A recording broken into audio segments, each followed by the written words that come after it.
Ma mère m'a dégagé pour sa nouvelle famille, puis m'a réclamé l'argent de la fac pour mes demi-frères quand elle a appris que je réussissais.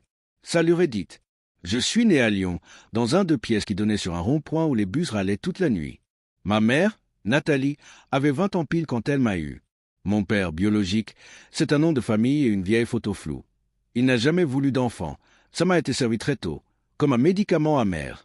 Elle m'a juré qu'ils n'étaient ensemble que depuis quelques mois quand elle est tombée enceinte et qu'elle lui a laissé le choix. Il a franchi la porte et n'est jamais revenu. Pas de pension, pas d'emmerde, qu'elle disait. Heureusement, il y avait mes grands-parents, des Lyonnais solides, qui m'ont tenu à bout de bras pendant qu'elle finissait son BTS et trouvait un poste. Sans eux, j'aurais vite compris la fin autrement qu'en poésie. J'ai grandi entre les tartes aux pralines de mamie et les horaires décalés de maman. Elle a fréquenté 2 ou 3 types sans que ça colle, puis un jour elle a ramené Hervé, un collègue. J'avais 8 ans, l'âge où on croit encore à Disney, et lui sentait le dé au bon marché et l'open space. On n'était pas proches, mais on se supportait. Ils ont vécu leur romance feutrée plus de 3 ans, se sont mariés, ont posé des rideaux neufs, et je me suis retrouvé à partager la table avec quelqu'un qui mâchait trop fort. Rien de dramatique, juste un décalage. 4 ans après le mariage, Nathalie est tombée enceinte. Des jumeaux. L'info a claqué comme un bouchon de crément. Tout le monde était ravi, moi aussi, sincèrement. J'avais l'espoir que plus on est de fous, plus on rit, que ça nous rapprocherait. En vrai, dès la grossesse, elle s'est éloignée. Des petits soupirs quand j'entrais dans le salon, des pas maintenant qui s'alignaient comme des dominos. J'essayais d'aider, d'être douce, d'aller à la pharmacie, de préparer des quiches, de plier des petits bodys minuscules. Et plus j'étais là, plus elle se crispait. Ça m'assied de la voir se fermer à ce point. Les jumeaux sont arrivés un matin d'orage. Moi, j'ai préparé un fraisier de victoire avec mamie. Mais très vite, la maison s'est mise à tourner autour de 2 berceaux, et je suis devenu un meuble qui gêne le passage. Je me suis faite discrète, médiathèque, lycée, babysitting, quelques trajets en TCL pour ne pas traîner. Mais apparemment, je restais trop visible.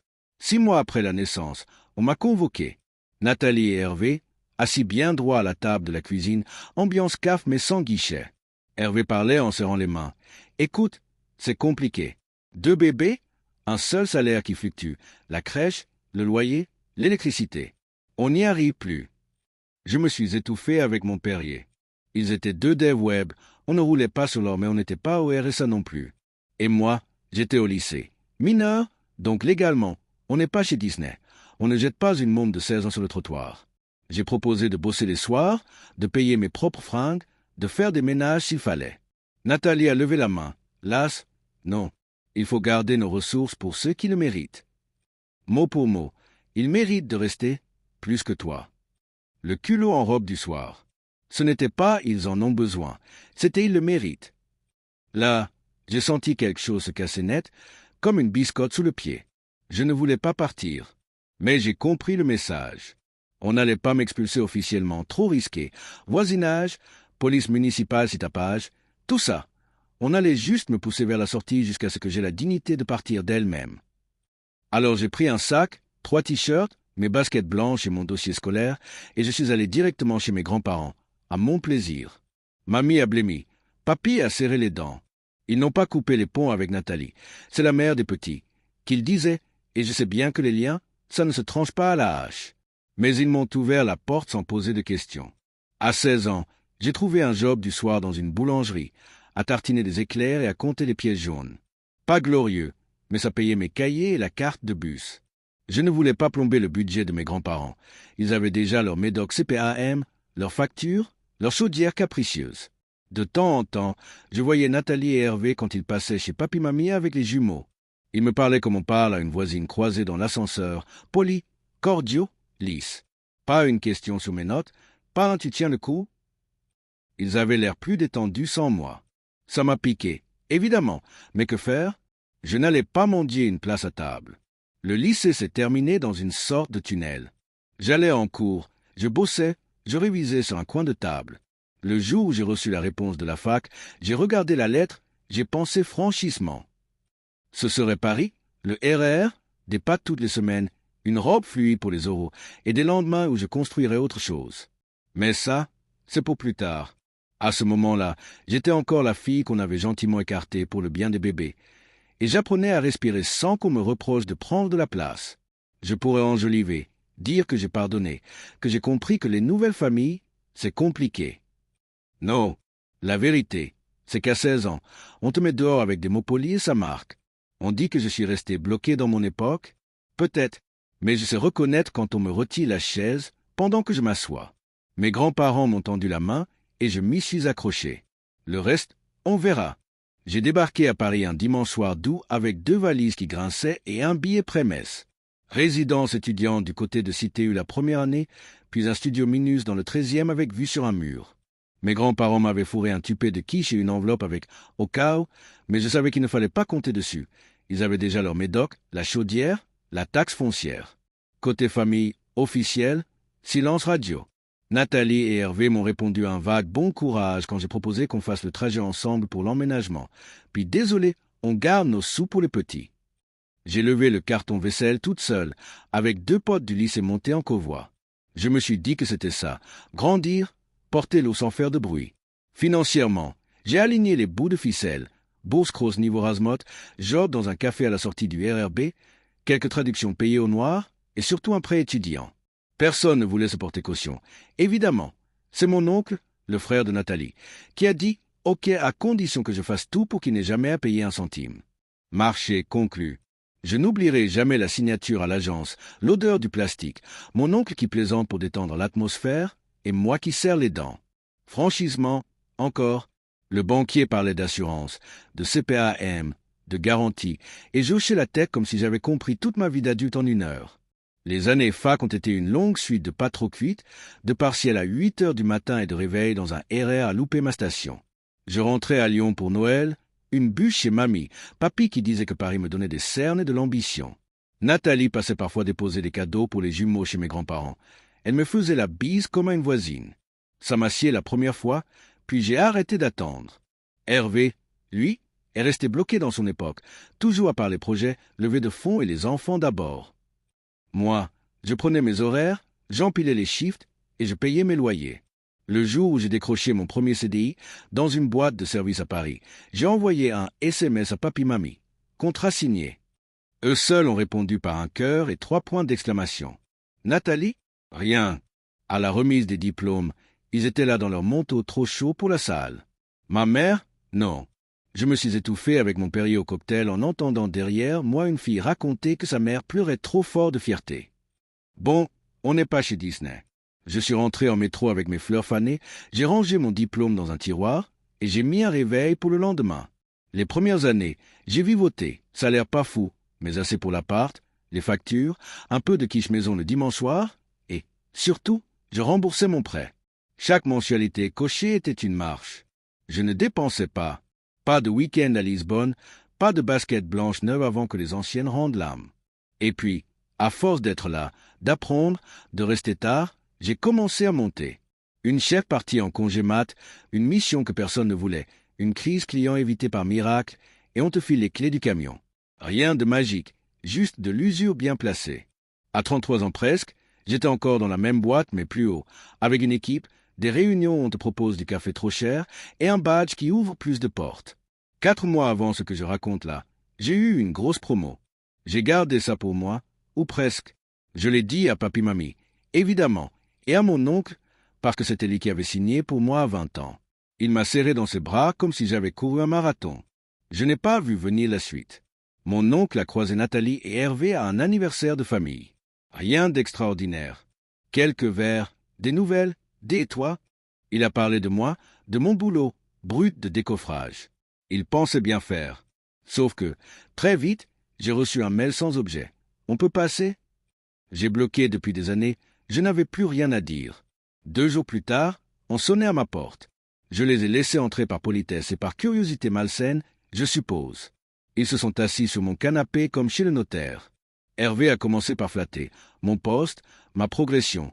Si jeune pour autant de responsabilités, bravo. 0, félicitations. 0, on est fiers. Juste l'étonnement que je ne les ai pas tenus informés. Là, j'ai souri. Informer qui? Ceux qui m'ont expliqué à 16 ans que d'autres méritaient plus que moi de rester dans la maison. Ils ont enchaîné vite. Tu sais, c'est dur en ce moment. Leur boîte entrepreneuriale, n'a pas tenu. Des pertes, des dettes. Les jumeaux vont bientôt à la fac, et en tant que grande sœur, tu pourrais donner un coup de main. J'ai cru à une blague. Ils ont dit le mot dû. Que je leur devais bien ça, après tout ce que ta mère a fait pour toi. Le culot en robe du soir. Je les ai regardés, j'ai respiré. J'ai repensé au soir de service, au RER, à l'odeur de café froid à 6 heures du matin, au tableau Excel avec des lignes de dette, à mon oncle qui signait pour moi. Et j'ai dit non. Clair? Simple. Non, je ne paierai pas les études d'enfants que je ne connais plus. Non, je ne vais pas éponger vos erreurs de gestion. Non, je ne vous dois rien. Je ne vous ai jamais demandé un centime pour mes frais d'inscription, pour le dépôt de garantie, pour le micro-ondes qui a cramé. Vous m'avez demandé de partir pour garder les ressources pour ceux qui le méritent. Gardez cette cohérence, gardez vos ressources et gérez. Ils ont tenté le violon. Tu étais assez grande pour comprendre nos priorités. Tu aurais dû nous soutenir, pas aller vivre chez tes grands-parents. Là, j'ai senti la colère monter, mais froide. J'ai rappelé mot pour mot la phrase de Nathalie. Elle a blêmi. Hervé a levé les yeux au ciel. J'ai expliqué que si on parle d'obligation, la seule obligeante à l'époque, c'était elle envers sa mineure. Et que depuis, j'ai construit sans eux. Alors, non. La discussion a tourné en rond, très vite moche. Ils ont ressorti l'ardoise des sacrifices de jeunesse, comme si nourrir son enfant avait été une faveur. J'ai ouvert la porte. J'ai dit que c'était fini pour aujourd'hui, que je n'étais pas la CAF, ni la Banque de France, et que s'ils avaient des projets d'études, il y a des bourses, des prêts, des jobs étudiants comme tout le monde. Ils sont partis vexés. Hervé a lâché un « Tu nous dois au moins un peu de reconnaissance ». Je n'ai pas répondu. J'ai fermé la porte, j'ai posé mon front dessus, j'ai respiré. Sur le moment, j'ai cru que ça s'arrêterait là. Mais vous savez comment ça va. Les gens qui tiennent à leur récit n'aiment pas qu'on leur enlève la plume. La suite, disons, a pris une tournure plus publique. Après leur départ, j'ai envoyé 3 messages à mon oncle pour lui dire que ça avait dérapé et que je gérais, histoire qu'ils n'apprennent pas par les commérages familiaux. Je pensais naïvement que la scène du canapé avait clos le chapitre. On n'est pas chez Disney. Le lendemain matin, premier mail de Nathalie. Objet. Parlons calmement. 4 paragraphes à réécrire l'histoire. Je serais ingrate, influencée par tes grands-parents, et surtout assez adulte pour comprendre que les priorités changent. Gaslight en plein jour. Elle glissait même tu n'étais pas facile à vivre à l'époque. À 16 ans, j'étais une ado qui faisait des muffins et rangeait le lave-vaisselle. J'ai souri jaune. J'ai laissé le mail dormir. Sauf que ça s'est enchaîné. Un jour sur 2, un nouveau message. Hervé a pris la plume à son tour, tout en formule corporate. Regardons les choses objectivement. Il m'expliquait que Nathalie a tout sacrifié pour toi et que je pouvais rétablir l'équilibre en aidant les jumeaux. Le culot en robe du soir. Il est resté bloqué dans son époque, celle où il débitait des slides et pensait que le monde allait plier sous PowerPoint. J'ai répondu une fois, proprement, pour clore. J'ai rappelé la phrase « Il mérite plus que toi ». L'obligation légale d'héberger une mineure, le pré-signé par mon oncle, mes années de RR et de café froid. Je ne dois rien. N'écrivez plus. Ça m'assied de devoir justifier l'évidence. Ils n'ont pas aimé. Nathalie m'a renvoyé la liste de ses sacrifices, comme si m'avoir nourri de 0 à 16 ans avait été une faveur. Je me suis étouffé avec mon Perrier en lisant « Souviens-toi des cadeaux d'anniversaire ». J'ai bloqué son adresse. Elle en a créé une autre, puis une troisième, avec des variations ridicules. J'ai bloqué en série. Hervé m'a SMC d'un numéro inconnu. « Tu vas trop loin ». J'ai répondu « Stop ». Je pensais qu'il se lasserait. Quelques jours plus tard, je reçois un appel du standard de mon boulot. « Bonjour, on a quelqu'un à l'accueil qui dit être votre maman. Elle refuse de partir si elle ne vous voit pas. » Le sang s'est glacé. Je n'étais pas au bureau ce jour-là. Fièvre, mal de tête, j'avais posé RTT roupillé toute la matinée, robe fluide en guise de pyjama. La standardiste m'a passé Nathalie. Elle a commencé en mode drama. « Tu me fais honte, tu ne réponds pas, tu nous laisses dans la misère. » Je l'ai coupé net. « Tu quittes les locaux maintenant. Si tu continues, je fais constater, mon employeur te poursuit. Tu n'as pas les moyens d'un procès. » J'ai forcé ma voix à sonner plus froide que je ne l'étais. Je l'ai senti hésiter. « Je pars si tu acceptes de me voir. » Non. J'ai rappelé que s'inviter dans une entreprise, c'est grave, que le service juridique n'hésitera pas, que c'est un franchissement inadmissible. Elle a grogné. Miraculeusement, elle est partie. La réception m'a confirmé qu'elle avait filé, vexée, sans mégoter. Après l'appel, j'ai tremblé comme après une course. J'ai prévenu ma RH. J'ai résumé la situation, insisté sur le fait que c'était personnel, que je mettais tout en œuvre pour protéger l'entreprise. La RH m'a dit, on te couvre, on note, si elle revient on appelle la police municipale et on te met un signalement portier. J'ai senti la honte me grimper au visage. À 33 ans, devoir expliquer que ta mère fait un scandale sur ton lieu de travail, ça te réduit à 12 ans dans la cour de récré. Le soir même, j'ai pris rendez-vous avec une avocate recommandée par une collègue. Cabinet près du tribunal judiciaire. Dans la salle d'attente, j'ai relu les mets imprimés, j'ai réuni les captures d'écran. L'avocate a été d'une clarté chirurgicale. On pouvait déposer une main courante pour l'instant, préparer une ordonnance de protection si la pression montait et constituer un dossier en béton. Mais SMS, tentative d'intrusion au travail, témoignage de la réception. Elle a parlé des harcèlements intrafamilial, de troubles à l'ordre public si Nathalie se repointait à l'entreprise. Elle a rappelé les bases. Je n'ai aucune obligation envers mes demi-frères. La solidarité familiale, ce n'est pas une caisse noire. Elle m'a conseillé de notifier par LRAR à Nathalie et à Hervé mon refus définitif de toute aide financière et l'interdiction de me contacter, sauf par courrier via l'avocate. On se place sur un terrain juridique propre et on arrête les échanges émotionnels. J'ai signé une convention d'honoraires. Encore un franchissement, mais celui-là m'a fait du bien. Je suis sorti du cabinet avec l'impression d'avoir récupéré mes clés psychiques. J'ai fait un détour par la Seine. J'ai acheté des pâtes et un fraisier en portions individuelles pour me rappeler que j'avais le droit au sucré. J'ai dormi d'une traite pour la première fois depuis des semaines. Le lendemain, j'ai reçu un mail de la nouvelle adresse flambant neuve de Nathalie. Elle reprenait exactement où elle s'était arrêtée, comme si ma menace au bureau n'avait pas existé. « Tu crois que ton salaire te rend meilleur ? Tu nous dois bien ça. » Je n'ai pas répondu. J'ai transféré à l'avocate. Le surlendemain, LRAR expédié. J'ai prévenu mes voisins de palier qu'une femme d'une 50aine d'années pourrait traîner dans l'immeuble, que si ça sonnait chez eux, ils n'ouvrent pas. Eux, adorables, m'ont donné leur numéro au cas où ça chauffe. Paris. Parfois, c'est un village. Pendant ce temps, mon oncle s'excusait à répétition par message. Il n'avait pas vu venir, ne savait rien de leur dette, ne pensait pas que parler de moi déclencherait tout ça. Je ne lui en voulais pas, mais je lui ai dit clairement que partager mes coordonnées sans mon accord, c'était non. Il a compris, s'est confondu en excuses, a proposé d'écrire à Nathalie pour lui demander de me lâcher. Je lui ai dit de ne pas jeter de l'huile sur le feu. Désormais, tout passait par mon avocate. J'aurais voulu vous dire que cette mise au point a calmé le jeu. En vérité, ça l'a attisé. Les gens qui vivent par chantage affectif n'aiment pas quand la règle devient écrite. Une semaine s'est écoulée sans bruit, je me suis presque détendu. Puis le monde réel a recommencé à cogner à ma porte, littéralement. La semaine de calme a tenu exactement jusqu'au mardi soir. Je rentrais tard, dossier sous le bras, odeur de métro et de pluie, quand j'ai aperçu une silhouette accroupie devant ma porte. Nathalie. J'ai eu ce quart de seconde de déni. Non, c'est pas elle, c'est une voisine en galère de clés. Puis elle se redressait d'un coup et a foncé. Pas un mot, pas un bonsoir.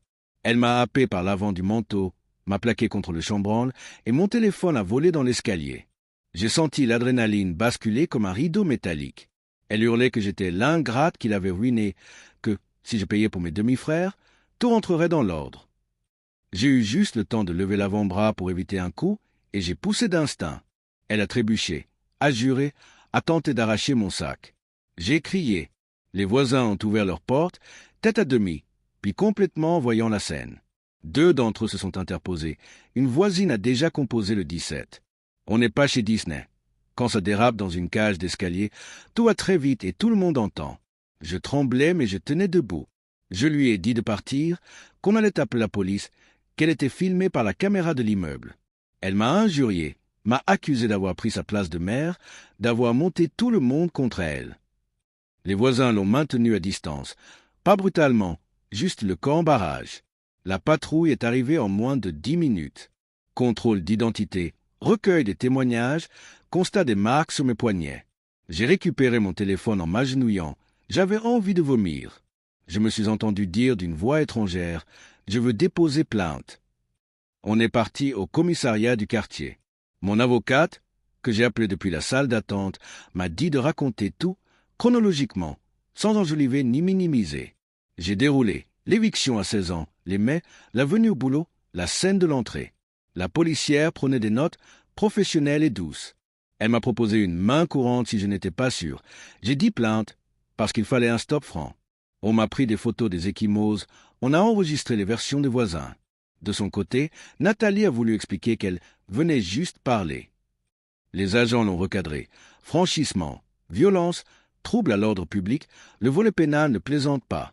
Le lendemain matin, rendez-vous express au cabinet de mon avocate.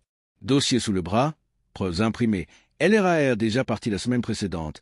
Elle a levé la tête et a dit « On y va ». Dépôt d'une requête en ordonnance de protection au tribunal judiciaire, interdiction d'entrer en contact, interdiction d'approcher mon domicile et mon lieu de travail. Elle a ajouté une demande de relogement prioritaire si nécessaire, au cas où, même si je n'avais pas l'intention de quitter l'appartement en urgence. Elle a aussi écrit à la RH de ma boîte. L'entreprise a renforcé l'accès badge, a prévenu l'accueil et s'est engagée à appeler immédiatement la police en cas de repérage de Nathalie aux abords. Voir ces mots noirs sur blanc m'a fait un bien concret, presque physique, comme si quelqu'un remontait mes vertèbres une à une. Côté famille, l'onde de choc a été bizarre. Mon oncle m'a appelé la voix cassée.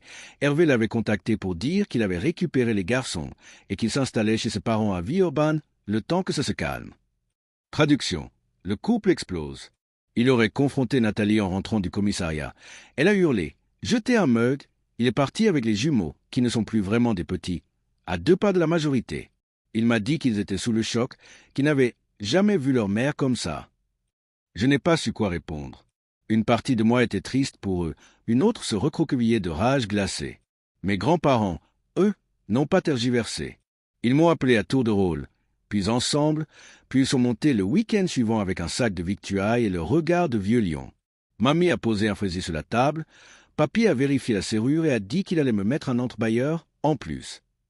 Ils m'ont dit qu'ils n'iraient plus chez Nathalie pour l'instant, qu'ils ne voulaient pas cautionner. On t'aime? Point. J'ai pleuré sur la nappe en Vichy comme à 12 ans.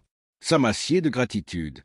L'administration a suivi son cours avec sa lenteur implacable et ses cases à cocher. J'ai été examiné par un médecin pour les ITT. J'ai reçu une convocation pour l'audience d'ordonnance de protection. Mon avocate m'a coaché. Rester factuel, rappeler la progression, produire les mets, le signalement de l'entreprise, la plainte, les témoignages des voisins. En parallèle, elle m'a expliqué ce qui pouvait se jouer pour Nathalie. Dépôt pénal, rappel à la loi, contrôle judiciaire si récidive, et côté finance, un chemin qui s'appelle surendettement à la Banque de France si leur dette leur coule dessus. Mais ce n'est pas à toi de porter ça. Elle le disait souvent, comme un mantra. Ce n'est pas à moi de porter ça. J'ai aussi pris une décision très terre-à-terre, déménager. Pas pour fuir, mais parce qu'avec la promo, je pouvais enfin m'offrir un 2 pièces où ma cuisine ne se confond pas avec l'entrée. J'ai cherché, visité, signé. Un appart lumineux près du parc, métro à 2 rues, voisins qui disent bonjour dans l'escalier. Mon oncle a proposé de m'aider pour le déménagement. J'ai accepté, parce qu'on apprend aussi à dire oui. Le jour J, on a mangé des sandwichs et des cartons. J'ai caressé les murs neufs en me disant que ma vie tenait enfin à l'écart des coups de boutoir. Nathalie, pendant ce temps, a tenté encore 2 mailles, nouveaux alias débiles, même refrain. Tous transférés à l'avocate, tous archivés. Je n'ai plus répondu. À l'audience, elle a démarré en larmes, a parlé de sacrifice, de bonne mère, de détresse financière. Le juge l'a écouté, m'a écouté, a posé quelques questions simples, du style « Pourquoi avoir attendu le hall de l'immeuble pour parler ?» J'ai raconté les mots exacts prononcés quand j'avais 16 ans. Il mérite plus que toi de rester. J'ai senti la salle se refroidir. L'ordonnance est tombée. Interdiction de contact et d'approche pendant 6 mois, renouvelable. J'ai respiré pour de vrai. Hervé a cessé de m'écrire aussi. Il a dû comprendre que son plan La Grande Paix pour les petits était mort-né. Les jumeaux m'ont envoyé, chacun, un message court, maladroit, du style désolé pour ce qui s'est passé. Je leur ai répondu avec douceur, sans entrer dans les comptes. Ils n'y sont pour rien. Et s'ils veulent des infos sur les bourses, la CVEC, les jobs étudiants, je peux partager des liens, comme une cousine un peu plus âgée. Mais l'argent, non. Au travail, l'incident est classé, mais le service juridique a gardé le dossier ouvert au cas où. Ma RH, un matin, m'a dit en riant, « Tu tiens debout comme une armoire normande. » J'ai pris ça comme un compliment. Dans mon nouveau salon, j'ai posé une plante ridicule que j'ai appelée indépendance, parce qu'il faut bien rire de soi. Le soir, je fais des pâtes meilleures qu'avant, parfois une quiche, et je m'offre une bûche en plein avril si ça me chante. Je ne sais pas ce que deviendra Nathalie. Peut-être la CAF, peut-être la CPAM pour un arrêt, peut-être la Banque de France pour un dossier de surendettement, peut-être rien de tout ça, juste le temps qui passe et qui racle. Je n'ai plus la prétention de la réparer. Je lui souhaite de trouver de l'aide ailleurs que dans la culpabilisation. Moi, j'ai mon petit périmètre, un boulot où je suis utile, des grands-parents qui manquent, un oncle maladroit mais précieux, des voisins qui tendent l'oreille et une porte qui ferme bien. Si je raconte tout ça ici, c'est pour celles et ceux à qui on a un jour expliqué poliment qu'ils prenaient trop de place. On peut pousser les murs, on peut changer de cage d'escalier, on peut dresser des limites et appeler ça, sans honte, de la protection. Et quand quelqu'un vous assène que vous devez compenser, souvenez-vous, compenser quoi, exactement? La dette imaginaire d'avoir survécu? Non, on ne signe pas ces crédits-là.